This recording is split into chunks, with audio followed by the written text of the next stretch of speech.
শ্রেয়াকে দেখেছেন চাচা? আসেনি ও? না তো, আজ সে আসেনি এখানে। কি হয়েছে মা? শ্রেয়না তবুও স্কুলের বাহিরের অংশের কোনায় কোনায় খোঁজে, কোথাও নেই শ্রেয়া। শেষে স্কুল থেকে বেরিয়ে আসে শ্রেয়না। পা টেনে টেনে হাঁটছে সে, বুকের ভেতর ঝড় বইছে, কপাল ঘেমে একাকার, বুঝতে পারছে না কি করবে, বুকটা ধরফর করছে। আপু, আবরণ ভাইয়ার সাথে কি শ্রেয়া? ও তো ওনাদের সাথেই থাকে সারাদিন। শ্রেয়ার পাজোড়া থেমে যায়, শান্ত দৃষ্টিতে তাকায় দিশার দিকে। আসার পথে আবরণের দরজা বন্ধ ছিল। শ্রেয়াকে নিয়ে কোথাও যায়নি তো? সেরকম হলে চড়িয়ে গাল লাল করে দেবো দুজনেরই। তৃষার সাথে শ্রেয়না দ্রুত পদে বাসায় ফিরে আসে। নিজেদের ফ্ল্যাটের সামনে যেতেই দেখতে পায় আবরণদের ফ্ল্যাটের দরজা খোলা। বুকে যেন শান্তি ফিরে আসে। তৃষার হাত চেপে ধরে দ্রুত ভেতরে প্রবেশ করে। মিরাফ এক কোণে বসে ফোনে গেম খেলছে। সানি বই হাতে সোফায় পা তুলে বসে আছে, সম্পূর্ণ মনোযোগ বইয়ের ভেতর। আবরণ ডাইনিংয়ের ওপর চড়ে আছে, পরনে হাঁটু অবধি প্যান্ট, গায়ে হাতা কাটা টি শার্ট। মোবাইলের ভেতর কিছু একটা করছে সে, ভ্রুজোড়া কোচকানো। শ্রেয়া কোথায়? হঠাৎ শ্রেয়নার আগমনে ততটাও অবাক হয়নি মিরাফ সানি, যতটা না শ্রেয়নার প্রশ্ন শুনে হয়েছে। ফোন পকেটে পুরে এগিয়ে আসে মিরাফ, কপালে ভাঁজ ফেলে বলে, শ্রেয়া, ও তো আমাদের সাথে নেই। শ্রেয়না গভীর দৃষ্টিতে তাকিয়ে আছে আবরণের দিকে। তার এদিকে নজর নেই, পারলে যেন ফোনের ভেতর ঢুকে পড়ে সে। পা দোলাতে দোলাতে ফোনে টাইপিং করছে কিছু একটা। শ্রেয়া কোথায়? কিছু একটা জিজ্ঞেস করেছি। আমি তোমায় জিজ্ঞেস করেছি শ্রেয়া কোথায়? এ পর্যায়ে দৃষ্টি ঘুরিয়ে শ্রেয়নার দিকে তাকায় আবরণ। শ্রেয়নার দৃষ্টি শান্ত, তবে ভেতরে ভেতরে অশান্ত সে। নিঃশ্বাস দ্রুত ওঠানামা করছে তার, মুখ ভিজে জবজবে হয়ে গিয়েছে, যেন তার শ্বাস নিতে কষ্ট হচ্ছে। আবরণ ভ্রু কুঁচকায়। শ্রেয়না দাঁত চেপে বলে, শ্রেয়াকে কোথায় রেখেছো? কপালের ভাঁজ গাঢ় হয় আবরণের, তবে পাত্তা দেয় না শ্রেয়নাকে। পুনরায় ফোনের দিকে দৃষ্টি দেয়। মিরাব এসে শ্রেয়নার মুখোমুখি দাঁড়ায়। শ্রেয়াকে তো সন্ধ্যায় বাসার সামনে দেখে গেলাম, কেন ও ঘরে ফেরেনি? চমকায় শ্রেয়না, চেপে ধরে তৃষার হাত। এতক্ষণ যে আশাটুকু বুকে জিয়ে রেখেছিল সেটাও বুঝি মূর্ছে গেল। কোনো রকমে কাপা কাপা কণ্ঠে শোধায়, সত্যি জানো না শ্রেয়া কোথায়? মিরাফ অবাক হয়ে বলে। সত্যি জানি না আপু। হঠাৎ তৃষার মা মিসেস রুকসা সেখানে উপস্থিত হন, কম্পিত কণ্ঠে বলেন, এইমাত্র আমি সিসি ক্যামেরার ফুটেজ দেখে আসলাম। সন্ধ্যায় একটা কালো রঙের গাড়ি থেকে কয়েকজন লোক এসে শ্রেয়াকে নিয়ে যায়। শ্রেয়া তখন কাউকে হাত নাড়িয়ে বিদায় জানাচ্ছিল। বুঝতে পারছি না হঠাৎ এমন কেন হলো।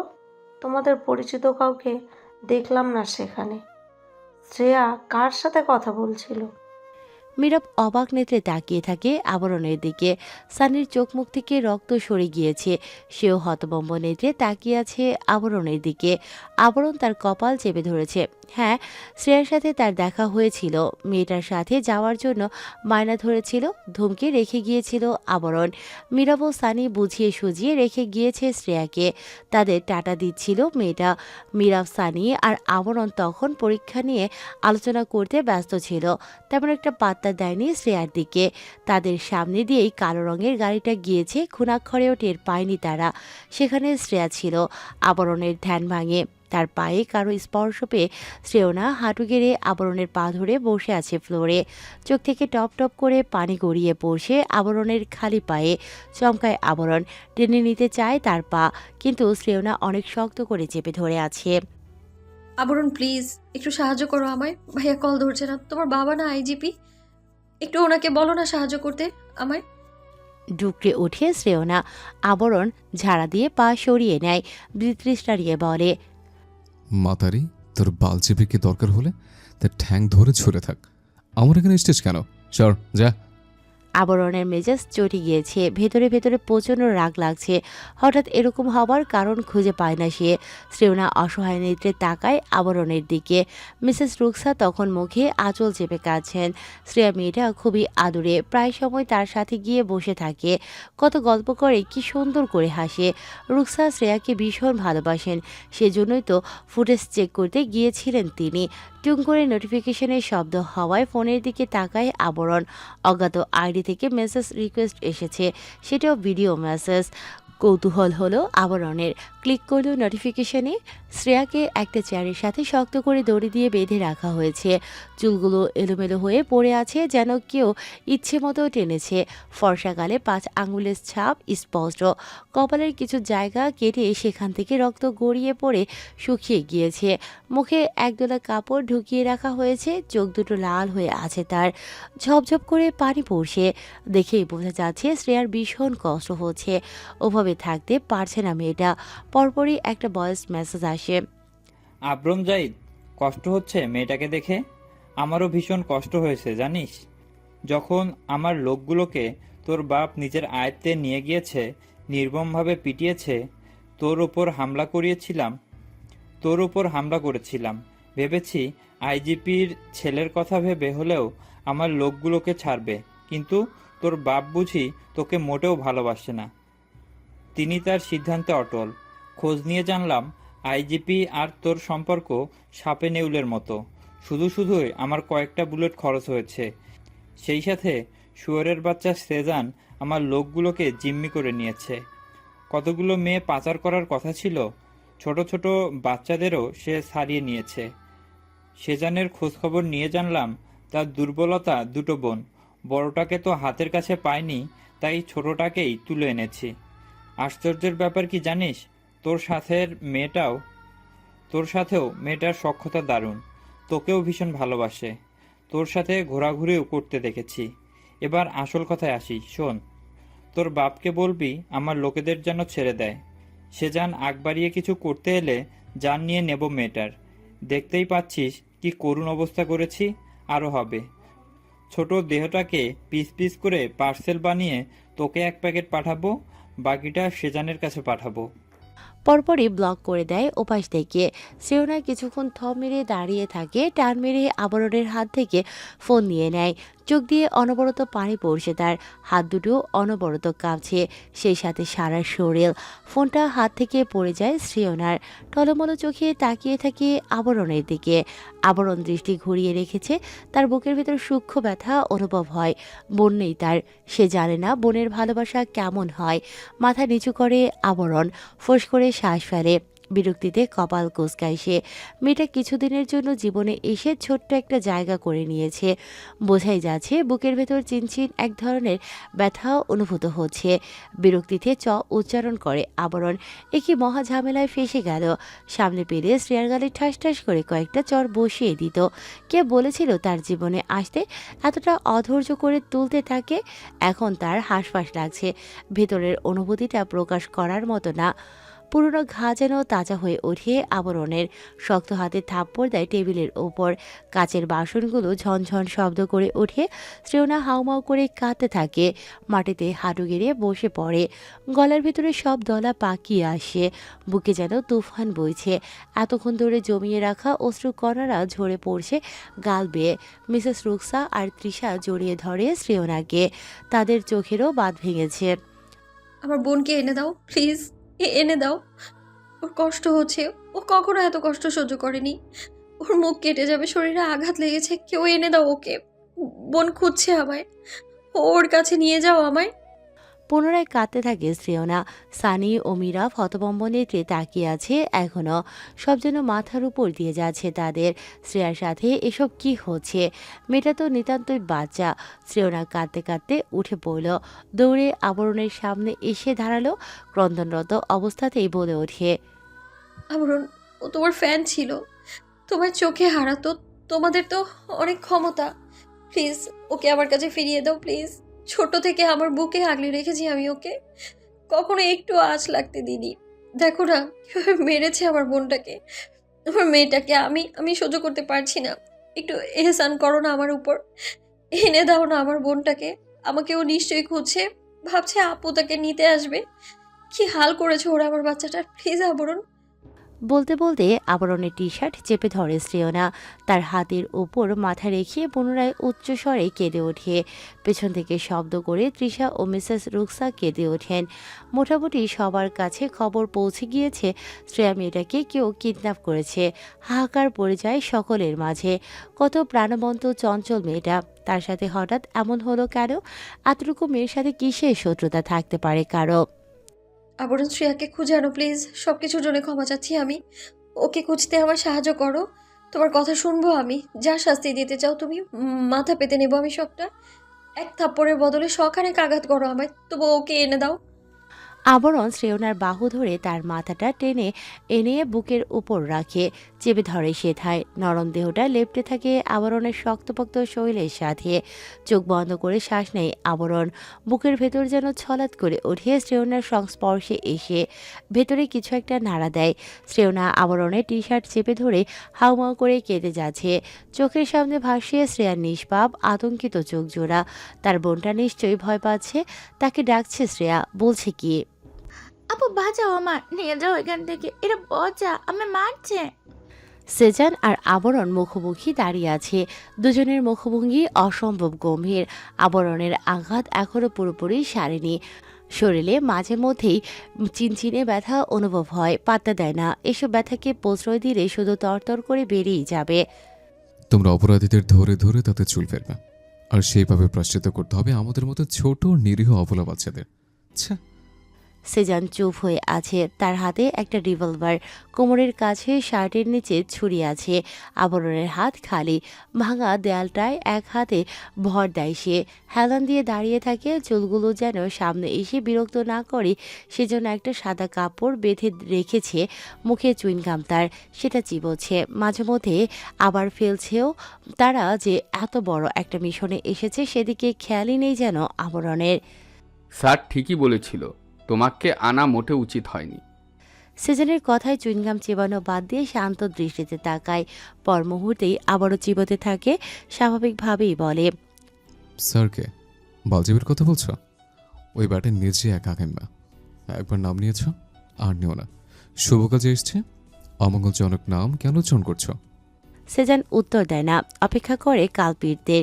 সেজান সহ আরও কয়েকজন এসেছে শ্রেয়াকে উদ্ধার করতে।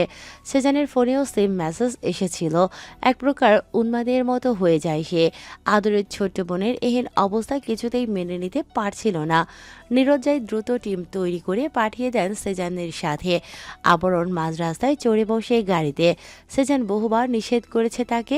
আবরণ শোনার পাত্র নয়, গোধরে বসে থাকে। নিরজ্জায়ীদের কানে এই কথা যেতেই তৎক্ষণাৎ নিষেধ করেন সেজানকে।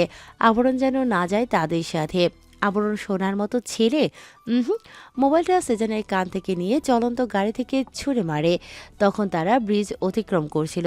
যদিও মোবাইল সেজানের ছিল না, অন্য একজন অফিসারের ছিল। তারা একটা ভাঙাচোরা একতলা বাসার নিচে দাঁড়িয়ে আছে। দেয়ালে আড়াল করে রেখেছে নিজেদের।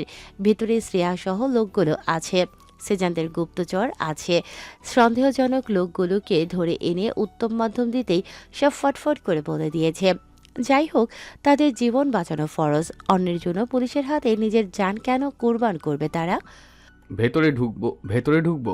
আবরণী, তুমি এখানে অপেক্ষা করো। শ্রেয়াকে আমি পাঠিয়ে দিলে ওকে নিয়ে চলে যাবে। আবরণ সোজা হয়ে দাঁড়ায়। পেছন ফিরিয়ে বাড়িটার উদ্দেশ্যে পা বাড়ায় সে। সেজানের কথা কানে নেয় না। আবরণ, স্টপ। সেজান মৃদু আওয়াজে চেঁচিয়ে ওঠে। আবরণ শূন্য না মনে হলো। হেলে দুলে এগিয়ে যাচ্ছে গেট পেরিয়ে মেন দরজার দিকে। আশ্চর্যের বিষয় হলো এখানে কোনো গার্ড রাখা হয়নি। সেজান জানে এটা তাদের কোনো চাল হতে পারে, কিন্তু আবরণ তার কথা কখনোই শুনবে না। এই ছেলে কেন এসেছে বিপদ বাড়াতে? কি রে বাপ, ওখান থেকে বাড়ি ফেরার ধান্দা এসব বলছে? সেজান দীর্ঘশ্বাস ফেলে। রিভলভার প্যাটের কাছে গুজে দিয়ে চলে আসে আবরণের পিছু পিছু। ইতিমধ্যেই সম্পূর্ণ বাড়িটা তাদের লোক ঘেরাও করে ফেলেছে। ভেতরে যাচ্ছে শুধু আবরণ, সেজান আর কিছু অফিসার। দরজা আগে থেকেই খোলা ছিল। প্রবেশ করে আবরণ। বাইরে থেকে যতটা পুরাতন মনে হয়, ভেতরটা তার থেকে দ্বিগুণ পুরাতন লাগছে। অপরিষ্কার জায়গা। এদের ওপর নিচ যেমন অপরিষ্কার, বাড়িটাকেও সেরকম অপরিষ্কার বানিয়ে রেখেছে। আর কিছু সময় এখানে অবস্থান করলে আমার তো প্যানিক উঠে যাবে ব্রো। সেজান হাত রেখে আবরণের কাঁধে ঘাড় ঘুরিয়ে সতর্কতার সহিত চারপাশটা অবলোকন করে নেয়। একতলা বিল্ডিং, এখানে সেখানে ভাঙা আসবাবপত্র পড়ে আছে। প্রচুর ধুলো ময়লা, বেশিক্ষণ টিকে থাকা দায়। সামনে দুটো রুম দেখা যাচ্ছে, দরজা চাপিয়ে রাখা। পুরো বাড়িতে আলো ঝিকিমিকি করছে। আবরণ নাক চেপে আশেপাশে নজর বোলাচ্ছে। মাঝে মধ্যে গালিও ঝরছে কিডন্যাপারদের উদ্দেশ্যে। সেজান ত্রস্ত পায়ে এগিয়ে যায় দরজার দিকে। দেয়ালে মাথা লাগিয়ে কিছু একটা শোনার প্রয়াস চালায়। আবরণ এসে তার পেছনে দাঁড়ায়, কান পাতে সেজানের পিঠে। সেজান সরিয়ে দেয় তাকে। আবরণ পুনরায় মাথা রাখে সেথায়, চোখ মুখ কুঁচকে বলে, বাসে বউ রেখে দেয়ালে হাঁটবেট শুনছ? আমরা সিঙ্গেলও তো এমন থার্ডলেস কাজ করি না। বালের বিয়ে করে লাভ কি হলো তোমার? সেজান পেছন ঘুরে চোখ রাঙায়। আবরণ চুপ হয়ে যায়। সেজান তাকে ইশারায় কথা বলতে নিষেধ করে। হুট করে রুমের দরজা খুলে যায়। বেরিয়ে আসে একজন লম্বা চওড়া সুঠাম দেহি লোক। সেজান সাথে সাথে লোকটার মুখ চেপে ধরে দেয়ালের সাথে ঠেস লাগায়। আবরণকে ইশারা করে পকেট থেকে রিভলভার বের করার জন্য। আবরণ মুখ বাঁকিয়ে সেজানের পেটের কাছে হাত দেয়, দুষ্টুমি ভর করে তার চোখে মুখে। আচমকা সেজানকে কাতুকুতু দেয় আবরণ। সেজান কিছুটা নড়ে ওঠে, চোখ রাঙায়, ঠোঁট চেপে হাসে আবরণ। রিভলভার বের করে উল্টো পাল্টে দেখতে থাকে। ঠোঁট তার উল্টানো। সেজান ফিস করে বলে, শ্যুট করো। কাকে? এখানে কালপিটকে আমাকে শ্যুট করতে চাচ্ছে। আবরণ অস্ত্রটা পরখ করে নির্বিকারভাবে বলে, অনুমতি দিলে অবশ্যই করব। আমি আবার বড়দের কথা অমান্য করি না। আবরণ, শ্যুট হিম, শ্যুট। শার্টটাকে আর আটকে রাখতে পারছি না। আবরণ শক্ত হাতে রিভলভারটা লোকটার বুকের কাছে চেপে ধরে, চোখ মুখ কুঁচকে নিম্ন আওয়াজে বলে, সুমন্তের পুত, কলেমা চাপ সারা। ফেরাউনের মতো মুখে কি কাদামাটি এসে পড়েছে? কলেমা পড় পড় পড় পড়। লোকটা এখনো ধস্তাধস্তি করছে সেজানের সাথে। সেজান চোখ মুখ কুঁচকে তাকায় আবরণের দিকে। এই ছেলে আর কিছুক্ষণ দেরি করলে নিশ্চয়ই ধরা পড়ে যাবে তারা। এরপর সোজা উপরে 3টে গুলি ছুড়ে আবরণ। তার হাত যেন ঝিঝি করে ওঠে, শরীর ঈষৎ কাঁপে। দ্রুত রিভলভারটা বাম হাতে নিয়ে ডান হাত ঝাড়ে দিতে থাকে অনবরত। কোন গালি দিলে যে শান্তি মিলবে বল ছুটতে পারছি না। এদের জন্য গালিও বুঝি রাস্তা ব্লক করে সন্ন্যাসীর পথ বেছে নিয়েছে। সেজান কিছুক্ষণ সেভাবেই লোকটাকে ধরে রাখে। কিছু সময় পর আস্তে করে শুইয়ে দেয় মাটিতে। সাইলেন্সার লাগানো ছিল বিধায় শব্দ হয়নি গুলির। Good job. কিন্তু পরবর্তীতে এত লাইট করলে হয়তো তুমি মরবে, নয় আমি। স্টুপিড। আবরণ দেয়ালে হাত দিয়ে বলে, আমি তো মরব না, তবে তোমার মৃত্যুর নিশ্চয়তা দিতে পারছি না। সেজান কথা বাড়ায় না আবরণ নামক পাগলের সাথে। দরজা ভেজানো ছিল, উকি দেয় সেজান। 3জন লোক আরামসে বসে তাস খেলছে, পাশে শ্রেয়াকে বেঁধে রাখা। সেজানের ভ্রু কুঁচকে আসে। এত কম লোক, তাদের পথই সহজ হয়ে গেল। আবরণ সেজানের শার্ট টেনে পেছনে নিয়ে আসে তাকে, অতঃপর নিজে মাথা এগিয়ে দেয়। 3জন লোককে মাতাল অবস্থায় দেখে তারও কপালে ভাঁজ পড়ে। সেজানের থেকে কোনোরূপ প্রতিক্রিয়া এলো না। আবরণ তার অপেক্ষায়ও রইল না। ঠাসঠুস করে গুলি ছুড়ল 3জনের উদ্দেশ্যে। কাঁচা হাতে গুলি ছোড়ায় 2জনের গায়ে লাগলেও 1জন বেঁচে যায়। আবরণ দৌড়ে গিয়ে চেপে ধরে তাকে মাটির সাথে। সেজান হতবম্ব নেত্রে তাকিয়েছিল। আবরণ থমকে ওঠে। কি রে মদ থোড়ি বড় ভাই, বালের মতো চেয়েছেন কেন? ধরবেন না নাকি? আমার শরীরে আপনার মতো শক্তি নেই। আসুন ধরুন। সেজান দ্রুতপদে এগিয়ে আসে। ইতিমধ্যে তাদের টিমের কয়েকজন এখানে চলে এসেছে। সারা বাড়িতে আরও কয়েকজন লোক ছিল যাদেরকে তারা আয়ত্ত করে নিয়েছে। খানকের সাও আর মানুষ খুঁজে পাঁচটা কিডন্যাপ করার জন্য বলছো কিডন্যাপার। লোকটাকে ছেড়ে শ্রেয়ার কাছে যায় আবরণ। শ্রেয়া তখন নিভু নিভু দৃষ্টিতে তাকিয়ে আছে। আবরণ দ্রুত হাতে দড়ি খুলে শ্রেয়ার শরীরে যেন কেটে কেটে লেগে আছে। মুখ থেকে কাপড় খুলে দেয় আবরণ। জোরে শ্বাস নেয় শ্রেয়া। চোখ দুটো তার বড় বড়, সেথায় যেন রক্ত জমে গিয়েছে। ঠোঁটের দুপাশে কিছুটা রক্ত জমাট বেঁধেছে।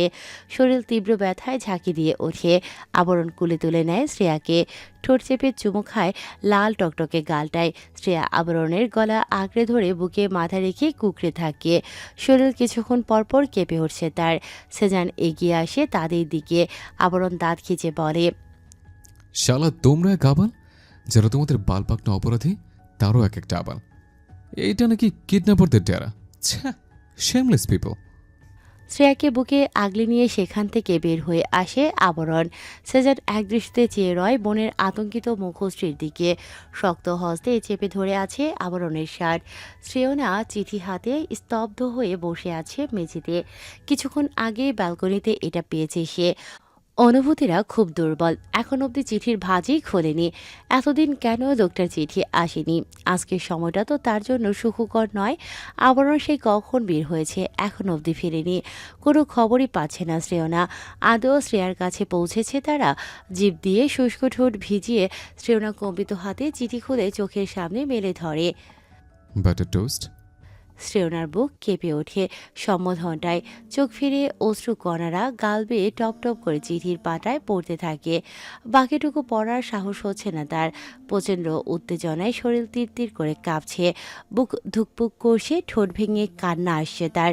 অতিরিক্ত কষ্টে কেউ একটু সান্ত্বনার বাণী শোনালে যেমন অনুভূতি হয়, শ্রেয়নারও তেমন দিন দুনিয়া বলে কান্না পাচ্ছে।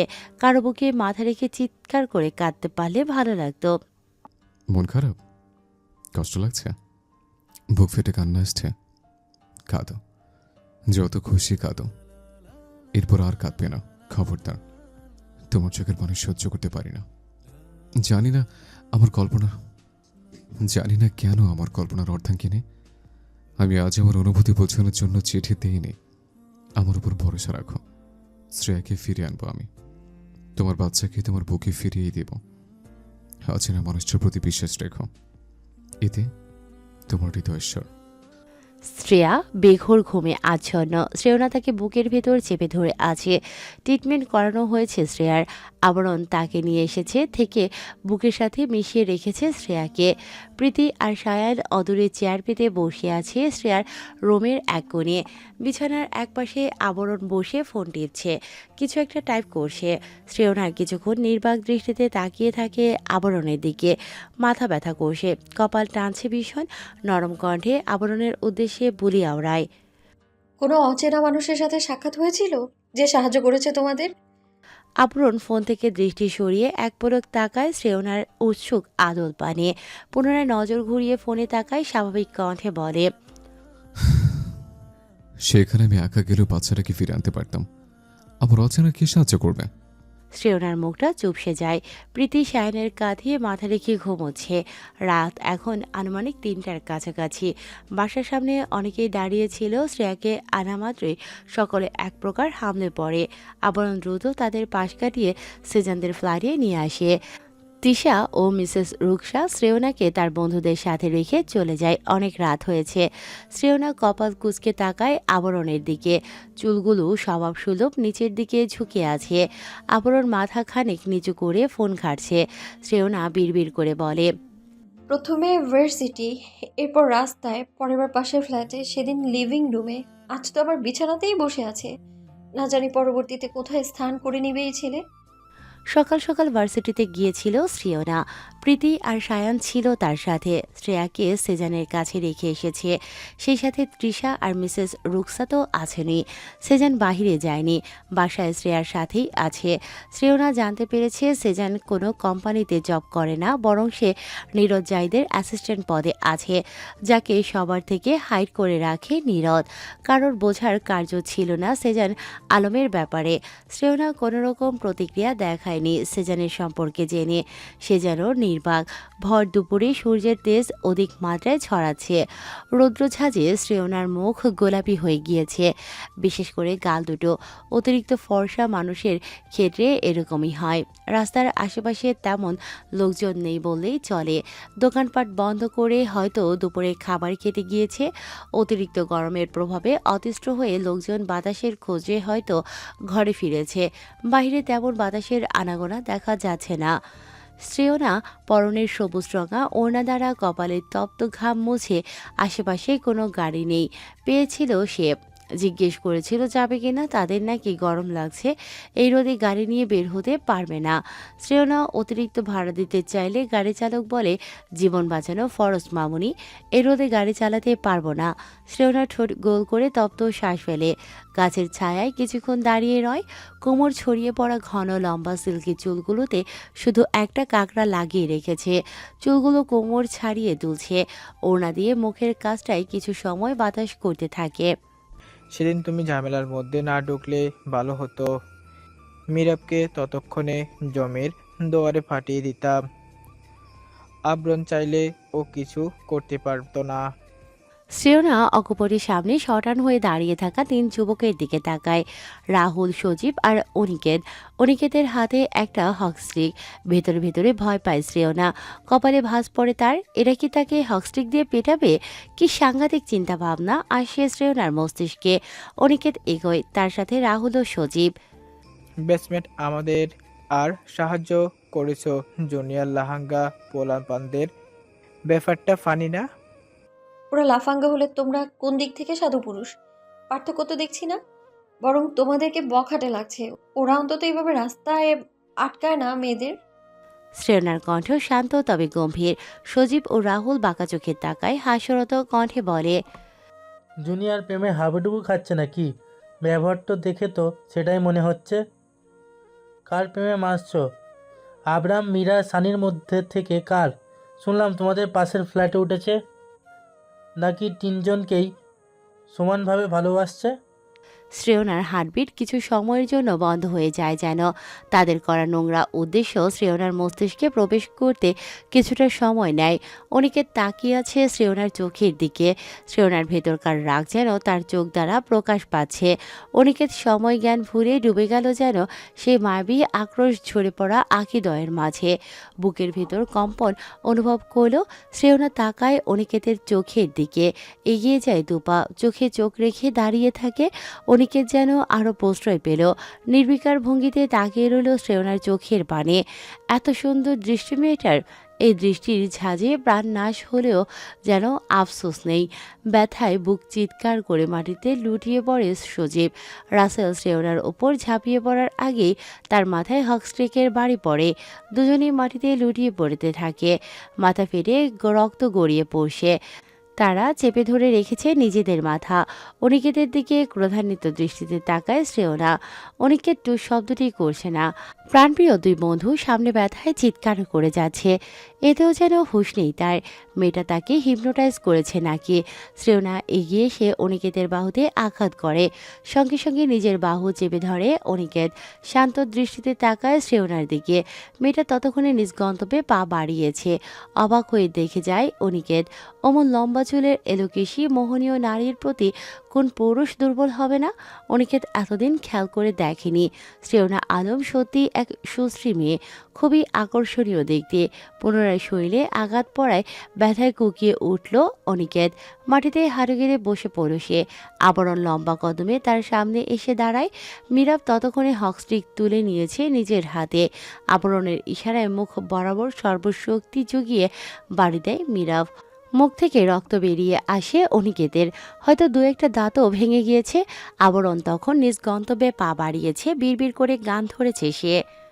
তুম তো রুনা দিল মেরা, তুম তো রুনা দিল মেরা। শ্রেয়না বাসায় ফিরতেই দেখতে পায় রুহি বসে আছে সোফায়। চোখ মুখ শুকিয়ে এইটুকুনি হয়ে গিয়েছে। চোখ যেন দেবে গিয়েছে খানিকটা। ডার্ক সার্কেল পড়েছে। শ্রেয়নার বুকের ভেতরটা কেঁপে ওঠে। দ্রুত গতিতে এগিয়ে যায় রুহির দিকে। সেজান মাঝখানে এসে দাঁড়ায়। চোখ রাখে শ্রেয়নার চোখে, শান্ত কণ্ঠে বলে, রুমে গিয়ে ফ্রেশ হয়ে আয়, খাবার দিচ্ছি। শ্রেয়া ঘুমাচ্ছে, ওকে ডাকিস না। শ্রেয়না এক পলক তাকায় রুহির দিকে, যে এই মুহূর্তে অসহায় নেত্রে তাকিয়ে আছে তার দিকে। যেন কিছু বলতে চায় সে। সেজনের দিকে তাকায় শ্রেয়না। তার চোখ মুখ অসম্ভব রকমের গম্ভীর। চোখের সাদা অংশের কোণে লাল হয়ে আছে, নাকের পাটাও লাল। শ্রেয়নার অবচেতন মন কিছু একটা বুঝে নিল। ব্যাগ চেপে ধরে ঘরমাক্ত দেহ টেনে হিঁচড়ে নিয়ে চলল নিজের রুমের উদ্দেশ্যে। রুহি দৌড়ে এসে আচমকা শ্রেয়নার পা চেপে ধরে। টপ টপ করে অশ্রুর ফোঁটারা গড়িয়ে পড়ে শ্রেয়নার নগ্ন পায়ে। ক্ষমা করো শ্রেয়না, আমায় দোষী, আমি পাপ করেছি, মাফ করো। তুমি শান্ত, তবুও কি চেয়েছি মন ভাঙত? ভোর হবে ঠিকই, রাত জানত। যতটুকু জড়িয়ে থাকা যায়। তুমি হাসলে নাকি ফের পেছন থেকে ডাকলে, বরাবর দোটানাতে থাকলে, এভাবে কি আজীবন বাঁচা যায়? তুমি অন্য ঘরে থেকো, আমার নামে রাগ জমিয়ে রেখো। আমি সবটুকু দোষ তোমায় দিয়েছে। তুমি জানতেই পারো না তোমায় কত ভালোবেসেছে। তোর এই ভাঙা গলার গান বন্ধ কর প্লিজ। মীরাব তার কান চেপে ধরেছে। সানি তখন আবরণের গানে মুগ্ধ। এক দৃষ্টিতে চেয়ে আছে আবরণের মুখপানে। গোলামের সম্বন্ধে তোকে বলছে আমার প্রশংসা কর। শুয়োরের বাচ্চা, পাছে আগুন লাগিয়ে দেব তোর। ভালো না শোনালে চুপচাপ গিলে নিবি, হারামের বাচ্চা। মীরা বিরস মুখে চেয়ে থাকে। সানি কিটকিটিয়ে হাসে, মজা পেয়েছে আবরণের জবাবে। এতটাও মন্দ গায় না ছেলেটা। আবরণের গলার টোন সত্যি মনমুগ্ধকর। তোর ভালো লাগে না কেন? আবরণ লাথি লাগায় সানির পেটে, কিরমির করে বলে, এখানে দেখ, আবরণ জাইদের কণ্ঠের প্রেম পড়ে গেছে। চল শালা। মীরা ফিক করে হেসে দেয়। সানি কাচুমাচু মুখ করে তাকিয়ে থাকে আবরণের দিকে। পাত্তা দেয় না আবরণ। বিছানায় এসে গা এলিয়ে দেয়। মোবাইলের দিকে তাকিয়ে থেকে বলে, যদি কখনো ভালোবাসো, মন চাইলে কাছে এসো। যদি কখনো দম বন্ধ হয়ে আসে, আমার জীর্ণ শীর্ণ বুকে না হয় খানিক সময় মাথা রেখো।